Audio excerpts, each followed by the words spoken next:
ఎంత ఇస్తామంటున్నారు? ఓటుకి ఎంతంట? వైసీపీ ఎంత ఇస్తుందంట? టీడీపీ ఎంత ఇస్తుందంట?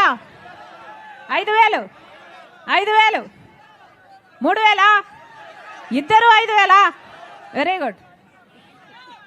ఎవరు ఎన్ని డబ్బులు ఇచ్చినా తీసుకోండి అన్న, మీ డబ్బులే.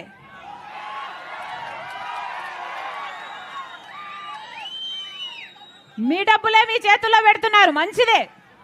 కానీ ఓటు మాత్రం ఎవరికి వేస్తున్నామని మీ ఆలోచన, మీ మనస్సాక్షి చెప్పాలి. ఓటు అనేది మీ చేతుల్లో ఉన్న ఆయుధం. ఓటు అనేది మీ భవిష్యత్తును నిర్ణయించే ఆయుధం. 5 సంవత్సరాలకు ఒక్కసారి మాత్రమే ఈ ఆయుధం మీ చేతుల్లోకి వస్తుంది.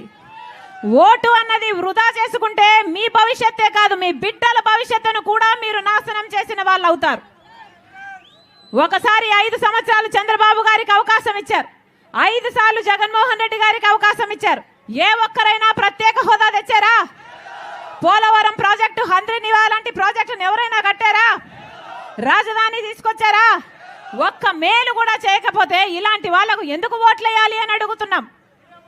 ఆలోచన చేయండి, ఆలోచన చేయండి. ఓటు అనేది మీ చేతుల్లో ఉన్న ఆయుధము, మీ జీవితాలను మార్చే ఆయుధము.